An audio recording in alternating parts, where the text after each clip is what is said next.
You're watching the Batter Fans Network. Welcome, everybody, to episode number 28 of the Battle Heat Fans Podcast. I'm your host, Dan Gunn, and alongside me, as always, Mr. Daniel Solana. How are you doing, sir? Doing great.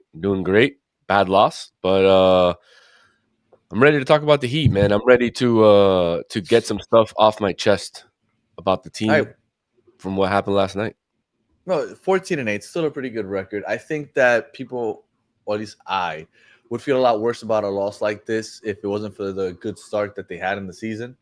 You're gonna have bad nights like this, especially coming off of such a big night on Monday.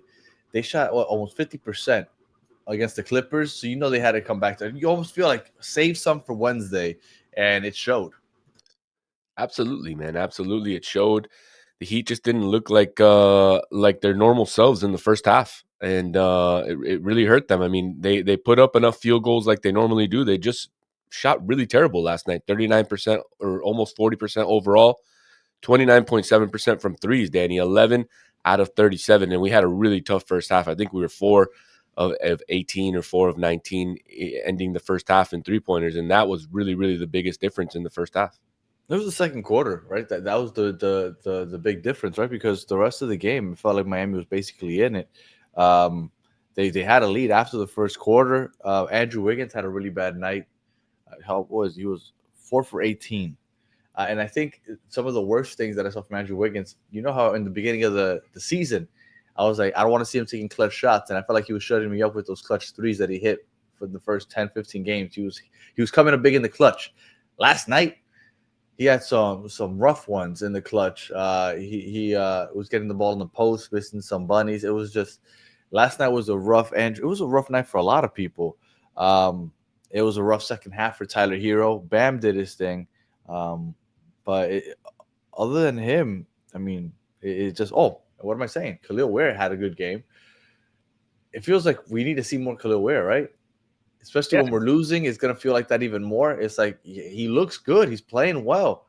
Let's give him more minutes because remember we said we need him to be motivated. I don't know if putting him on the bench for long stretches while he's playing well is gonna be the thing to motivate this kid. No, absolutely not. I mean, he came off the bench again yesterday. Obviously, with Norman Powell missing out, Pelle Larson gets inserted into the starting lineup. Something that we've been used to, right? Seeing Pelle Larson in the starting lineup. Unfortunately for Pelle yesterday, he didn't have a good game. 1 of 5, 0 of 4 from three, and only 4 points for Pelle Larson. Something that we haven't been used to. But the story of the night for me, Danny, is Tyler Hero. Right, Tyler Hero, 20 points in the first half, and he dropped an absolute egg in the second half. Somebody who is supposed to, or who they call buckets, right? Buckets. And he was absolutely, he was lost in the second half. He wasn't even there. It was almost like he didn't even play. Yeah, that's fair to an extent, but out of the starters, he had the best plus minus, which was -5, but he had the best plus minus, which I love that stat. And when you have a night like last night, well, first of all, before we get to Tyler Hero, we saw how much Norman Powell means to this team already, right? You need Norman Powell out there. Norman Powell is an efficient scorer. He's efficient with everything that he does. As soon as he gets the ball, it's a quick decision. He's just really good in this offense. But back to Tyler Hero, when you're having an off 3 point night, and I know that he was 2 for 7 himself, and I really started looking like who's a good 3 point shooter on this team. And outside of Hero and Norman Powell, the next person will be Fontecchio, and he's been looking terrible. Like I know because I know where you're going with this, and you're going with hey, maybe Tyler Hero, maybe he's going to be a great trade piece. Let's go and shop him. We need outside shooting to keep spreading this floor because what people are starting to do, it's starting to sag off, right? They're not giving us those driving lanes anymore. They're daring us to shoot, and our shooters aren't necessarily great. Like getting rid of Tyler Hero, I don't know if would be the answer. And I know we're gonna stick to the game more than anything, but no, no, no. Tyler Hero, I know he had a rough second half. He's had active hands. I know defensively he leaves a lot to be desired, but does have active hands. He gets his hands in the passing lanes. He had I think 2 steals yesterday. I wouldn't go too hard on Tyler Hero just quite yet. It's only been 4 or 5 games. He had no training camp. I wouldn't overdo the Hotel Hero things quite yet. You might not, but I am. I'm No, and a lot of people are on Twitter. A lot of people are. yeah, and I think it's fair. I think it's fair. Look, he gets picked on a lot defensively, Danny. He's not very good I defensively. can't deny that. Yeah, for sure. You can see the Mavs in the second half, especially when they went on that run. They were picking on him, right? They were doing pick and rolls with him and Khalil Ware and trying to get one of them to cover Ryan Nembhard, and Nembhard was just all over everybody. It didn't matter who covered Nembhard in the first half.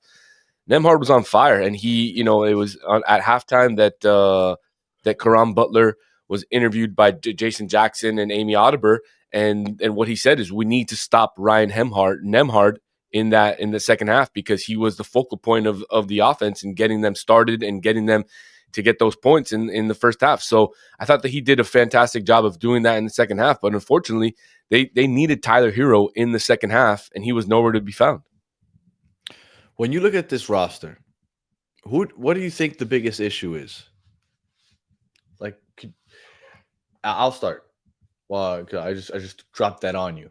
I'll start. I think one, playing small has I know that's something Spo likes, but if you have the size, especially against a team like the Mavs, use it. I would like to see that more. And another thing is that usually when you have a team, you count on those players that make, maybe not the big bucks, but there are role players that make more money than the rest. You have Terry Rozier, which should be contributing. One, when he was playing, he wasn't great, but the NBA has now locked out that space for us. Like that roster spot is useless, and that's a big chunk of money. And then you have Nikolai Jovic, which is playing terrible. And then we locked him in for his potential, and it has been so far. I trust Bo and Riley and everything. Maybe it'll pay off in the long run, but right now it looks like they pulled the trigger way too early, and we're not getting contributions for any of those two roster spots. Jaime Jaquez, we were depending on him big time, but now we got bigs playing on him. He's had a couple off nights. He was the catalyst in that second unit, and now he's having a rough go. So the second unit's having a rough go. I don't know if we got a little too excited too fast. And I know I'm saying this after just one loss, right? We're still 14-8, but I don't know. We have Orlando coming up. Did we shoot our load a little too early in celebrating the Heat as a top team and then losing to team? Well, even though the Mavericks have a little better recently. No, I don't think so. I think the Heat, the way that they play, putting up so many shots and hoping that a lot of 3-pointers go in, I think that's going to affect some of their games. Throughout the season, they're going to have some of these games where they don't shoot well, and it's going to be a tough game for the Heat to pull it out. And yesterday, unfortunately, was one of them. They started off pretty well. They had a nice lead. And look, Anthony Davis and the rest of the team, Cooper Flag was fantastic yesterday. One of the biggest stories was especially to end the game. Foul. Yeah, he got his third foul in the second quarter, and Jason Kidd trusted him and left him in, and he didn't pick up a foul for the rest of the game. I think that's on Spo, that's on the Heat for not attacking him a little bit more and trying to get that fourth foul earlier. And then obviously Anthony Davis was an absolute monster yesterday on the boards, right? Anthony Davis, if I'm looking at these stats correctly, 17 boards. Yeah, he finished with 17 points and 17 rebounds. And I thought that Khalil Ware did a okay job when he was in the game on him. He did a great job offensively, but he's still lacking a little bit on some of the plays. You saw a couple times on the outlet, he had turned over the ball, and those types of turnovers cannot happen. Yeah, those types of things just cannot happen for the Heat. You can't be careless. When you're losing and you're trying to come back, and look, the Heat did their best chance. They had 26 points in the third, 28 in the fourth, but this is not the Heat team that we've been used to seeing all season. We were expecting 130 points last night. I thought that they were going to come back. I honestly thought that this game was they might win this game. The way things were going in that fourth quarter, they put it down to 4, and then Cooper Flag goes ahead, gets a turnaround bucket. Then he goes and he gets a block on Andrew Wiggins, and then it kind of just turned from there. It went from 4 to 10 in a span of like It felt like 30, 40 seconds. It felt like. Yeah, but what was Tyler Hero in the fourth quarter when they needed him? No Look, rebounds, just a three. I'm not gonna excuse it, but there was a three. I don't remember if the shot clock was running down or what, but I remember he had just chucked it up because he had to, and it rimmed in and out. And I was like, it's just one of those nights because I thought that was going in when he threw it up. I was like, ooh, it was at 6 at the time, so it was a 6 point lead. I was like, ooh, he's about to cut it to 3. We're about to win this game. I think there was like 4 minutes left. Then it rimmed in and out, and then they do start picking on him defensively, and I get that. I can't deny that. But there are some NBA players which get picked on because they're not great defenders, and Tyler Hero is one of them. That's the plus and minuses that you get with players like that. But I think offensively, he does give us a lot. I think him and Norman Powell, once they figure things out, it's going to be a deadly combo with Bam now hitting his 3-pointers consistently, and hopefully Khalil Ware finds a way to get on the court a little more because I feel like Khalil Ware has been playing really well. And you know what's crazy is that there was a week or so, week and a half, that we're like, oh my God, Khalil Ware, he might be one of the top centers in the league. And he just disappeared. It's like, all right, let's give him 22 minutes, 23 minutes. It's like, wow. Like when Tyler Hero was coming back, you and I were saying, who's going to lose minutes? I didn't think Khalil Ware was going to suffer this much. Yeah, me either. I thought that Khalil Ware was going to be a big part of this team this season, and he has been. Yeah. Um, 25 minutes. But when he's, in my opinion, I thought he was the best player out there last night. 25 minutes, 22 points, 10 rebounds, 2 assists, 1 steal, 1 block. And out of those 10 rebounds, 4 of those were offensive, which we've been suffering at. How you got to play him a little more, no? I agree, especially when the other team has a big, like Anthony Davis, somebody who, unfortunately, when you have a shorter person on him, they pick on him, and he's a player that he'll take advantage of somebody who's not his height, who's shorter than him, and he'll take advantage on the boards and on the offensive end, and he did that last night. I thought the best lineup that the Heat had in there was when Bam and Khalil Ware were on the court at the same time. Unfortunately for the Heat, Andrew Wiggins had one of his roughest games in a Heat uniform. And he was, again, we needed a scorer, somebody to score some points in that fourth quarter, and we could not get any of our scorers to score points. It wasn't Andrew Wiggins, it wasn't Tyler Hero, it wasn't anybody else, but who was the one keeping us in this game? It was Bam Adebayo and Khalil Ware. Those two guys had fantastic games. The rest of the team, absolutely not. From 0 to 10, this loss, does it worry you? Where's the scale on the worry meter? I'm not worried because the Heat just had a rough shooting night, right? They shot 40% overall, 30% on threes. Some of those shots are going to go in. Some of those shots, just rimmed in and out. So look, I'm not worried at all, Danny. I still think the Heat are the best team in the East. And look, this is just a bad loss in December, and we're going to get some of these, right? The Heat aren't going to go 73-9. Like the Oklahoma Warriors. City Thunder or like Oklahoma City Thunder. There's been a lot of talk over the last few days that the Oklahoma 20-1 go 74-8. Yeah. And wow, that would be insane if they do that. But the Heat aren't going to do that. The Heat are still a very, very good team, a team that teams are not going to want to face in the playoffs. And they just need to recoup their guys back. Norman Powell needs to get back. I think missing him last night was a huge, huge, huge loss for the Heat. Mm-hmm. He's been their best player so far over this season, and that's why I'd be okay with trading Tyler Hero. I know Giannis looked like he got hurt last night. We still don't know what happened to him, but look, I saw one of those trade packages, Danny, and I'm all in, man. If Giannis is okay, and if it's for Giannis, how could you not? Of course, like if it's for Giannis, I'd trade Tyler Hero for sure. But you sure? Your son trading him too? I think I can get him into Giannis. All right, let's go.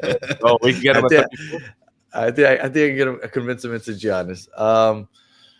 Look, I'm not worried either. Dallas, even though they had a bad start to the season, they're coming on a little more since Anthony Davis has been healthy, and they have a good defense overall. This is the second time we play them. We already played them twice for the year. We're not going to play them anymore. The first time we played them, we only scored 106. This time we scored 108. So they're a good defensive team. And then after that barrage of threes against the Clippers on Monday, you kind of figure, like, just like Fontecchio, eventually you have to come back to the mean for the season.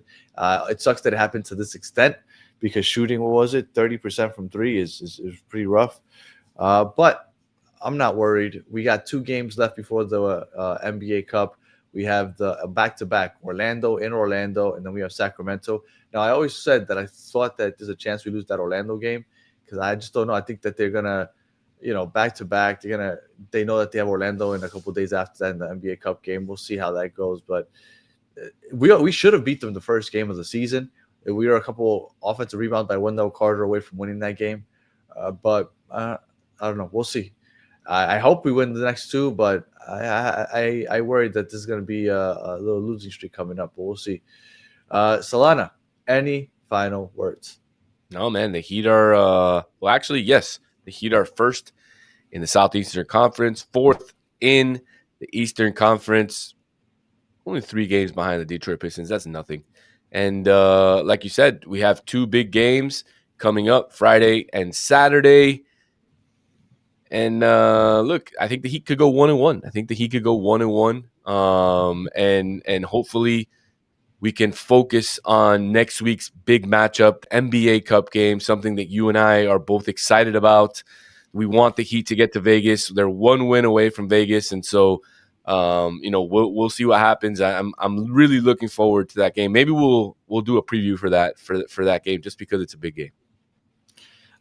Just real quick, we lost last night. A lot of the top teams lost. The Bulls lost to the Nets. The Pistons lost to the Bucks without Giannis. We had the Blazers beat the Cavs, and I know 2 nights ago the Celtics beat the Knicks. So over the last 2 days, there's a lot of the top teams in the East taking a lot of L's. So it's a normal thing. It's a long season. Not too worried. We got to pick it up. And hopefully we could beat Orlando and Sacramento. Orlando, I think that we need Norman Powell, though, because Jalen Suggs is one of the better defenders in the league. And having him just focused in on Tyler Hero, I think Norman Powell is going to be needed. And hopefully Khalil Ware gets some run because Khalil Ware wasn't available that first game of the season. Yeah, he wasn't. And he would have been big. He would have been big, especially against Wendell Carter Jr. and the big front line that they have with Wagner and Banchero, and they have a really big team. And so I would really love to see Spo play a little bit bigger, especially if Khalil Ware is hitting his shots and defending very well. I would love to see him get an extended run against the Magic and kind of see what he can do against some of those guys. Yeah. All right. Well, if you're listening on audio, please leave us 5 stars and a comment. If you're watching on YouTube, please like and subscribe. And we will be back on Saturday talking Orlando. Hopefully we win that game. So until the next one, have a good one.